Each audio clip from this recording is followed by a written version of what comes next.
Soul eight, এটা খুবই গুরুত্বপূর্ণ। এই সেন্টেন্সের উপর দয়া করে আপনারা একটু কনসেন্ট্রেট করবেন। প্যারেন্টিং এর জন্য এটা অসম্ভব গুরুত্বপূর্ণ জিনিস। সোল এইট যখন বাড়তে থাকে, সেটা যখন একটা পর্যায়ে চলে যায়, লাইফ তখন বোরিং লাগে। Number one, this is the first স্টেজের মধ্যে লাইফটা বোরিং লাগে। সেকেন্ড স্টেজের মধ্যে তাকে অ্যাংজাইটি পেয়ে বসে। থার্ড স্টেজের মধ্যে সে ডিপ্রেসড হয়। ফোর্থ স্টেজের মধ্যে সে আত্মহত্যার চিন্তা করে। Think about it. আমেরিকা বলেন, ইংল্যান্ড বলেন, স্ক্যান্ডিনেভিয়ান কান্ট্রিজ বলেন, ইউরোপিয়ান কান্ট্রিজ বলেন, এই সমস্ত দেশের লোক ম্যাক্সিমাম, আমরা এই যে বসে আছি এখন, এই বসে থাকার মধ্যে কয়েকশো লোক ইউরোপ, আমেরিকা, ইংল্যান্ডের মধ্যে আত্মহত্যা করে ফেলেছে অলরেডি, সোলেকের কারণে। সোলেক প্রথমে মনে খারাপ লাগে, এরপরে বোরিং লাগে। শব্দটা কিন্তু অতিমাত্রায় বেড়ে গেছে আমাদের সোসাইটিতে। ছোট ছোট বাচ্চারা বলে বোরিং লাইফ কেমনে বোরিং হয়, লিড করে কুল পাইতেছি না, আবার বোরিং হবে কেমনে? তো এটা হচ্ছে ফার্স্ট স্টেজ, কারণ আপনার ভিতরে সোল এই ছোট ছোট বাচ্চাদের এখন সুগার দেখা দিচ্ছে না, ঠিক সেরকম। সেই কারণে এখন প্যারেন্টিং, আপনার এই বিষয়টা জানা অসম্ভব গুরুত্বপূর্ণ। এটা শুধুমাত্র ক্যারাত শিখাইলাম না শিখাইলাম সেরকম না। তার সোল এই যদি হয় বোরিং এর পরে অ্যাংজাইটি এর পরে ডিপ্রেশনের পরে সুইসাইড। যারা সুইসাইড করে না তারা অন্তত সুইসাইডের চিন্তাও করে 3 to 4 times a month, যে সুইসাইড করতে ইচ্ছে করছে, এবং সেটা সামনে অতীব ভয়াবহ হবে। সামনে 10 years এর মধ্যে বাংলাদেশে, আমাদের দেশে, আমাদের ছেলে মেয়েরা বিয়ে করতে চাইবে না। নেক্সট 10 years এর মধ্যে লিখে রাখবে, বিয়ে করতে চাইবে না। বিয়ে না করলে প্রবলেম যেটা হয়, যেটা আমেরিকা ফেস করছে, ইংল্যান্ড ফেস করছে। আমরা তো মনে করি যে ইংল্যান্ডে সুন্দর সুন্দর ঘর, সুন্দর সুন্দর রাস্তা, হ্যাঁ, হাউ অ্যামেজিং, হ্যাঁ, অনেক ডেভেলপ, অফকোর্স ডেভেলপমেন্টের জায়গায়, কিন্তু পছন্দ যেটা ধরেছে সেটা পছন্দের জায়গায়, সেটা থেকে আমরা এখনো বেঁচে আছি। আমরাও সেই পথে হাঁটছি। যাই হোক, এখান থেকে আমরা আবার একটু পরে এসে আপনাদেরকে বলবো। শুরু থেকে যেটা বলছিলাম, তাইলে একটা কলব বাতেন, একটা নফস, গ্রাম দুইটা। তাই নফসের মধ্যে সমস্ত ক্রিমিনাল গুলা থাকে, কলব বাতেনের মধ্যে সুবহানাল্লাহ, এখানে ভদ্রতা, নম্রতা, সহনশীলতা, প্রেম, ভালোবাসা, আল্লাহর প্রতি ভালোবাসা, আল্লাহর সৃষ্টির প্রতি ভালোবাসা, মানুষকে ফিল করা, মানুষকে সহযোগিতা করা, এই বিষয়গুলো কলব বাতেনের মধ্যে থাকে। এখন আপনার ভিতরেই দুটি গ্রামের বসবাস, দুটি এনার্জি। এখন আমরা যখন বলি না যে তবিয়তের পরিবর্তন হওয়া, তো তবিয়তের পরিবর্তন মানে আপনি যখন নফসের গ্রাম থেকে কলব বাতেনের গ্রামের দিকে যাবেন, অমঙ্গল থেকে মঙ্গল, অভদ্রতা থেকে ভদ্রতা, হিংসা থেকে অহিংসা, এই যে আপনি যাচ্ছেন, এটাকে বলে তবিয়তের পরিবর্তন। তাহলে তবিয়তের পরিবর্তন হবে যদি শরীয়ত অ্যাপ্লাই হয়। শরীয়ত অ্যাপ্লিকেশনের পরে যদি তবিয়তের পরিবর্তন না আসে, তাইলে বুঝতে হবে যে আপনার ডায়াবেটিসের ওষুধ কাজ করছে না। তো যারা শরীয়ত শিখায়, শরীয়ত কোথায় শিখি আমরা? শরীয়ত মাদ্রাসায় গিয়ে আমাদের ছেলেরা পড়ে, আমরা পড়েছি, অথবা ঘরে ডেকে আপনারা হুজুর রাখেন, ওনারা আমাদেরকে শিখান শরীয়ত এভাবে পালন করতে হয়। তবিয়ত পরিবর্তন কোথায় হয়? তবিয়ত পরিবর্তন হয় আউলিয়া ইকরামের দরবারে। তবিয়ত পরিবর্তনের সেন্টার হচ্ছে খানেকা। করতে না পারলে আমাদের ফেইলিয়র, আমরা করতে পারছি না, কিন্তু তবিয়ত পরিবর্তন হয় খানেকায়। শরীয়ত শিখি মাদ্রাসায়। আমরা কি করেছি? ওয়েস্টার্ন ওয়ার্ল্ডের, এটা প্যারেন্টিং এর জন্য খুব জরুরি বিষয়গুলো জানা। ওয়েস্টার্ন ওয়ার্ল্ড আমাদের তরুণ প্রজন্মকে নিয়ে একটা প্ল্যান করেছে। সেই প্ল্যান অনুযায়ী ওয়েস্টার্ন ওয়ার্ল্ড কাজ করছে মানে ওয়েস্টার্ন ওয়ার্ল্ড আপনার সোসাইটির মধ্যে বিভিন্ন মানুষ দিয়ে তাদের কাজগুলা করিয়ে নিচ্ছে। আমি সোশ্যাল পলিটিক্যাল বিষয়গুলোতে যাব না, আমি স্পিরিচুয়াল বিষয়গুলোতে থাকি। এটা আপনারা যদি এই মেসেজ যদি আমি দিয়ে যেতে পারি আপনাদেরকে, আপনারা যদি পরস্পরের মধ্যে ফার্দার আলোচনা করতে পারেন, এটা আরো অনেক মানুষের মধ্যে কনভে করতে পারেন, তাইলে আজকে আমরা সফলতা সেটা। ওয়েস্টার্ন ওয়ার্ল্ড তাদের একটা প্ল্যান আছে। আপনারা জানেন ওয়েস্টার্ন ওয়ার্ল্ডের একটা মুভমেন্টের নাম ওয়েস্টার্নাইজেশন, অথবা এটাকে আপনারা বলতে পারেন যে মুভমেন্ট অফ সেকুলারাইজেশন। আমাদের ছেলে মেয়েগুলা এখানে থাকি আমরা, আমাদের বর্তমানে যাদের ইভেন বয়স 17, 18, 20, 22 তারাও কিন্তু বাংলাদেশে থাকে। কিন্তু দেখবেন বাংলাদেশে থাকলেও মননে, গঠনে, আকৃতিতে, চেহারায়, সব কিছুতে তারা আমেরিকা বা ওয়েস্টার্ন কান্ট্রিকে ধারণ করে, বাংলাদেশের সাথে তারা বিলং করে না। তারা ইংরেজি বলার চেষ্টা করে, ইংরেজি বলাটা দোষের কিছু না। আপনি দেখবেন আমাদের ফুডগুলা বাদ দিয়ে ওই জায়গার মধ্যে কিন্তু বার্গার, ফ্রেঞ্চ ফ্রাই চলে এসেছে। এটা হচ্ছে ওয়েস্টার্নাইজেশনের বিভিন্ন ধাপ। আচ্ছা, এই ওয়েস্টার্নাইজেশনের জন্য একটা মূল দাবি ওয়েস্টার্ন কান্ট্রি, সোসাইটিটা গডলেস হতে হবে। এটা খুবই অ্যালার্মিং। সোসাইটি গডলেস হতে হবে। যেভাবে অন্যান্য সোসাইটিতে, আমেরিকান সোসাইটিতে, ইংলিশ সোসাইটিতে মানে গড বিষয়টা সেকেন্ডারি, এটা কেউ নামও নিতে চায় না। যেমন আমাদের দেশে যারা টক শো করে একটু উপরে থাকে, আল্লাহ আল্লাহ রসুল নাম নিতে চান না, এটাকে ব্যাকওয়ার্ডনেস মনে করে। আপনারা বুঝতে পেরেছেন? ইভেন বিভিন্ন বিশ্ববিদ্যালয়ের সেমিনারে যখন প্রফেসররা কথা বলেন, তো ওনারা আল্লাহ আল্লাহ রসুলের নাম নেওয়ার সময় মনে হয় যেন ওই বিধর্মী নাম নিচ্ছেন, মানে কোনো ইহুদি ভাই বা খ্রিস্টান ভাই নাম নিচ্ছেন। মুসলমানের ছেলে যখন আল্লাহ আল্লাহ রসুলের নাম নিবেন, একটা এশক মোহব্বত জজবা থাকবে না, সেই জজবাটা নাই। সেটার কারণ কি? ওয়েস্টার্ন ওয়ার্ল্ড চাই তরুণ প্রজন্ম গডলেস দুনিয়ার মধ্যে থাকুক, যেখানে ধর্ম থাকবে না। ধর্ম যদি প্র্যাকটিস করতে চাই ঘরে প্র্যাকটিস করুক, বাট সোসাইটির মধ্যে কোনো ধর্ম থাকবে না। এটা ওয়েস্টার্ন ওয়ার্ল্ডের টার্গেট। এই ওয়েস্টার্ন ওয়ার্ল্ড অন্যান্য ধর্মের ক্ষেত্রে তারা 100% না হলেও 90% সফল। অন্যান্য ধর্মের ক্ষেত্রে, মুসলমানের ক্ষেত্রে সেই জায়গার মধ্যে একটা ধাক্কা লেগেছে। সেই কারণে মুসলমান সোসাইটির জন্য তাদের প্ল্যান ভিন্ন হয়েছে। তারা দুই ভাবে প্ল্যানটা সাজিয়েছে। এক প্ল্যানের মধ্যে গত 20 বছর তরুণ প্রজন্মের ব্রেইন ওয়াশ করে একটা মাইন্ডসেট তৈরি করার জন্য ধারাবাহিক প্রপাগান্ডা করেছে। কিসের বিরুদ্ধে জানেন? মাজারের বিরুদ্ধে, মিলাদুন নবীর বিরুদ্ধে, শবে বরাতের বিরুদ্ধে, শবে মেরাজের বিরুদ্ধে, ওলিদের বিরুদ্ধে। কেন? কারণ আপনি যে মুমিন, আপনার ভিতরে যে ঈমান আছে, সেটা বুঝার প্যারামিটার হচ্ছে আমার নবীর মহব্বত। যিনি যতটুকুন বেশি মহব্বত করেন, ওনার ঈমানও তত বেশি শক্ত এবং উপরে। এই কারণে আল্লাহর ওলিরা, এটা হচ্ছে substation of the divine light off holy prophet সাল্লাল্লাহু আলাইহি ওয়াসাল্লাম। আমার নবীর মদিনা শরীফ হচ্ছে ডিভাইন লাইটের মেইন স্টেশন। কদ জাআকুম মিনাল্লাহি নূর ওয়া কিতাবুম মুবিন। আমার নবী হচ্ছে আল্লাহর ডিভাইন লাইটের মেইন স্টেশন। সেখান থেকে সাব স্টেশন হচ্ছে আউলিয়ায়ে কেরাম। ওনারা এই নূরটা রিসিভ করেন কি করে? সিনার ভিতরে যখন নফস দুর্বল হয়ে যায়, কলব বাতেন যখন শক্তিশালী হয়, তা আমার নবীর সিনা থেকে নূরগুলো সিনা থেকে সিনা ট্রান্সফার হয়। এগুলো কোনো বই কিতাবের কাজ না। এগুলা হচ্ছে আপনি আমার নবীর মতো করে জিন্দেগি করবেন এবং আমার নবীকে মহব্বত করবেন। একটা অটোমেটিক ডিভাইন লাইট আল্লাহর পক্ষ থেকে আপনার সিনার মধ্যে ঢেলে দেন। এটাকে বলা হয় আফামান শারাহাল্লাহু সাদরাহু লিল ইসলামে ফাহুয়া আলা নূরিম মির রাব্বে। এটা, এই নূর যখন সিনার ভিতরে আছে, শারহুস সদর হয়। শারহুস সদর মানে এটা দেখতে ছোট হলেও এটা মহাদেশের মতো হয়ে যায়। এটা মহাদেশের মতো হয়ে যায়। ইলম ও হিকমত দিয়ে আল্লাহ পরিপূর্ণ করে দেন। যারা একজন এক ভূখণ্ডে বসে পুরো অর্ধ ভূখণ্ড পরিবর্তন করে সিনার লাইট দিয়ে। এরা হচ্ছে সাবস্টেশন আল্লাহ রাসূল সাল্লাল্লাহু আলাইহি ওয়াসাল্লাম। এই আউলিয়ায়ে কেরাম রাত দিন আমাদেরকে তালিম দিয়েছেন আল্লাহ রাসূলের মহব্বতে। মহব্বত, প্রেম, মহব্বত, প্রেম। তো এখন ওনারা গডলেস করার জন্য কি করা চায়? আগে তরুণ প্রজন্মকে ওলি বিমুখ এবং মাজার বিমুখ করতে হবে।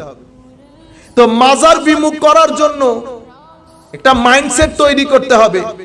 মাইন্ডসেট তৈরির জন্য প্রপাগান্ডা দরকার। প্রপাগান্ডা হচ্ছে অসত্য জিনিসকে কিছু বক্তা দিয়ে, কিছু মিডিয়া দিয়ে ধারাবাহিকভাবে প্রচার করা।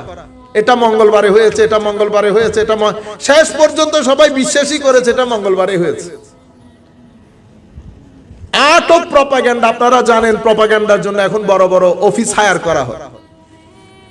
ইতোপূর্বে ইরাকের বিরুদ্ধে যখন আক্রমণ হচ্ছিল, আগে প্রপাগান্ডা হয়েছে, ইরাকেই করেছে, ইরাকেই করেছে, ইরাক, অতঃপর আক্রমণ। ইরানের ক্ষেত্রে সেটা ফেল হয়েছে, প্রপাগান্ডা করে কুল করা যায় না। সেই প্রপাগান্ডাটা তরুণ প্রজন্মের ক্ষেত্রে করা হয়েছে, মাজার মানি, বেদাত, মাজার পূজারি, মাজার পূজারি, মাজার, সব জায়গায় দেখবেন আমাদের ছেলেরাই কথা বলে মাজার পূজারি, পুরা তরুণ প্রজন্ম। এটাতে আমাদের কি দোষ নাই? আমাদের দোষ 90%, আমাদের দোষ 90%। আমরা যারা পীর মুরিদি সাথে জড়িত, আমরা কোনোদিন তরিকতের একটা কিতাব পড়ি নাই। আগে কি করেছে না করেছে সেটা আগের ব্যাপার। এখনকার পরিস্থিতি হচ্ছে ইনফরমেশনের যুগ। আমার কিছুক্ষণ আগে আমি মসজিদেও বলেছি, আমাকে বলতেছে হুজুর, আমি আমার মেয়ে আমাকে বলতেছিল, 6 বছরের মেয়ে না 7 বছরের মেয়ে, আমাকে বলতেছে হুজুর বাবা আমি আইসক্রিমটা খেতে পারবো, ফ্রিজে আছে। আমি বললাম বেটা আইসক্রিম তো অনেক দিন হয়ে গেছে, তুমি মাকে একটু জিজ্ঞেস করে দেখো খেতে পারবা কিনা। সে 2 মিনিট গিয়ে এসে আমাকে বলতেছে বাবা না আইসক্রিম খেতে পারবো না। কেন? মা বলেছে? না মা বলে না, এআই বলেছে। সে এআই এর মধ্যে চেক করে দেখছে, এআই বলছে is more than 7 days then you not allowed to take it. আপনি বুঝতে পারছেন আমি এই যুগের মধ্যে বসবাস করছি।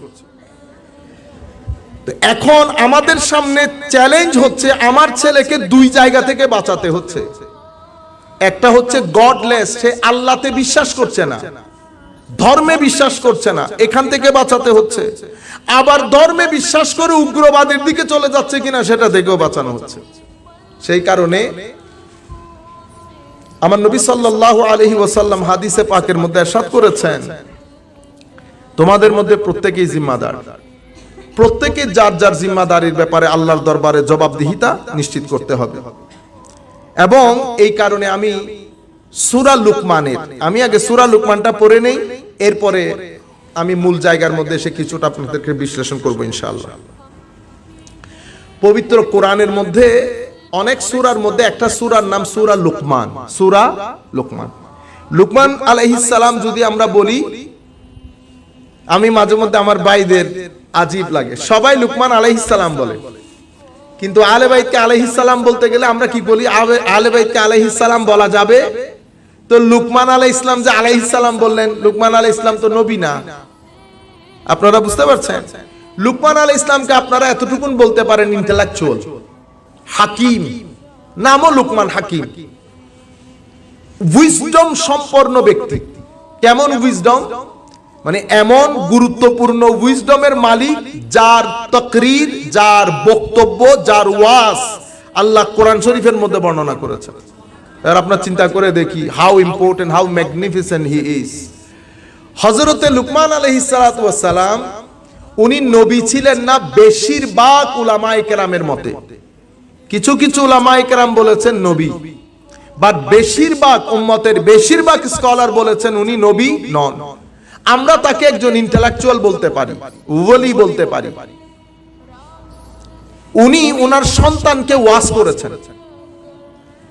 আমাদের এখানে ওয়াজ শব্দ যেটা যেটা আপনারা ওয়াজ মনে করেন, আমাদের এখানে বলে না ওয়াজ মাহফিল। বক্তব্য আর ওয়াজের মধ্যে ফারাক আছে। এখানে যারা ওয়াজ করে মোস্টলি হচ্ছে বক্তব্য, ওয়াজ ভিন্ন জিনিস।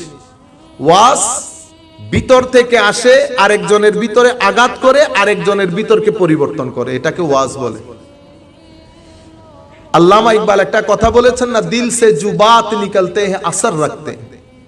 অন্তর থেকে যখন কোনো কথা বের হয় সেটা আরেকটা অন্তরের মধ্যে গিয়ে আঘাত হয়। আমরা এখন যেই বিষয়টা জানার জন্য বসেছি সেটা অসম্ভব গুরুত্বপূর্ণ একটা বিষয়। আমরা আল্লাহর দরবারে দোয়া করব আল্লাহ যেন আমাদেরকে বুঝার তৌফিক দান করেন। সময়টা খুবই নাজুক, আমাদের উপর, আপনাদের উপর, আমাদের ভবিষ্যৎ প্রজন্মের ঈমান আকীদা নির্ভর করছে। আমরা দুনিয়া থেকে চলে গেলাম তাদেরকে টাকা পয়সা দিয়ে, ঈমানই যদি না থাকে তো টাকা পয়সা দিয়ে কোনো লাভ আছে? আমেরিকা ইংল্যান্ডের লোকজন আছে এক সমস্যায়, বাংলাদেশের লোকজন আছে আরেক সমস্যায়। আমেরিকা ইংল্যান্ডের লোক হচ্ছে টাকা পয়সা আছে, এত টাকা পয়সা আছে কেন? আর আমাদের দেশের লোকজন হচ্ছে টাকা পয়সা নাই কেন? তাহলে টাকা পয়সা আছে এটার মধ্যেও শান্তি নাই, টাকা পয়সা নাই এটার মধ্যেও শান্তি নাই। শান্তি অন্তরের বিষয়। ও শান্তি কোত্থেকে আসে? আপনি আল্লাহ রাব্বুল আলামিন যা কিছু আপনাকে দিয়েছেন তাতে যদি আলহামদুলিল্লাহ বলতে পারেন, এটাই শান্তি। এর বাইরে এটাকে বলে মাকামে রেজা। মাকামে রেজা means to be content with what is given to you by almighty Allah. যাহা আল্লাহ দিয়েছেন তাতে সন্তুষ্ট থাকা হচ্ছে প্রশান্তি, অন্তরে প্রশান্তি। সময়টা অসম্ভব নাজুক। আমাদের ছেলে মেয়েরা মনে করতেছে যে ঠিক আছে, ভালো একটা জব করব, এত টাকার ইনকাম হলে আমি সুখী। আমেরিকাতে একটা সার্ভে হয়েছে, ওই মহিলা অনেক দিন ধরে সার্ভেটা করেছে। মাস্টার্সের কিছু বাচ্চাদেরকে জিজ্ঞেস করা হয়েছিল যে আপনাদের টার্গেট কি? তারা বলেছিল টার্গেট হচ্ছে জবের মধ্যে এত টাকা স্যালারি। জিজ্ঞেস করছে কত টাকা স্যালারি হলে আপনারা শান্তিতে থাকবেন বলে মনে হয়? Around $50,000 to $70,000 a year per annum। বছরে যদি $50,000-60,000 হয়, দ্যাটস ফাইন ফর আস। তো এটা হয়েছে। 6 মাস পরে ওই মহিলা আবার গিয়ে জিজ্ঞেস করতেছে আপনারা কি খুশি আছেন? না, ঠিক আছে, বাট খরচ তো বেড়ে গেছে, আর একটু বেশি হলে ভালো হয়। কত বেশি হলে ভালো হয়? লাখখানেক হলে ভালো হয়। তো 3-4 মাস পরে মহিলা আবার গেছে লাখখানিকের পরে। এখন কেমন আছেন? না, উই আর হ্যাপি, বাট বুঝো তো খরচ বেড়ে যায়। এখন কি অবস্থায়? না, 1.5 লাখের মতো হলে উই আর হ্যাপি। এই রিসার্চটা ওই মহিলা 4 থেকে 5 বছর করেছে। কোন একজন ব্যক্তি বলে নাই আলহামদুলিল্লাহ রাব্বিল আলামিন, we are grateful, that's fine for us, that's okay, that's sufficient. আপনার চাওয়া পাওয়ার কোনো সীমা পরিসীমা নাই। আপনার সফর কিন্তু সীমিত। এখানে আমরা যারা বসেছি আমরা জানিও না আমার সফর শেষ হবে কখন। কারো সফর হয়তো 3 দিনের আছে। উপরে আমাদের হিসাব নিকাশ হচ্ছে, নিচে আমরা খেলতেছি, ঘুরতেছি, হাসতেছি, কিন্তু আমাদের জিন্দার মুর্দার যে লিস্ট আছে, আমাদের লিস্ট হয়তো কোন জায়গায় চলে গেছে আমরা জানিও না। বুঝতে পেরেছেন? হযরতে লুকমান উনি আফ্রিকান কালো দাস ছিল। কেউ কেউ বলেছেন হযরত আইয়ুব আলাইহিস ইসলামের ভাগিনা, হযরত আইয়ুব নবীর ভাগিনা। উনি স্বাভাবিকভাবে ছাগল চড়াতেন। তো একদিন ওনার বন্ধু বলছেন যে আমি লুকমানের বাসার পাশ দিয়ে যাচ্ছিলাম, আমি দেখলাম বিশাল এক লাইন। প্রটোকল দেখে বুঝতে পারলাম এখানে খুব ইম্পর্টেন্ট কিছু পার্সন দাঁড়িয়ে আছে। আমি অবাক হলাম যে জীর্ণ শীর্ণ ঘর, লুকমানের ঘরের পাশে এতগুলা লোক।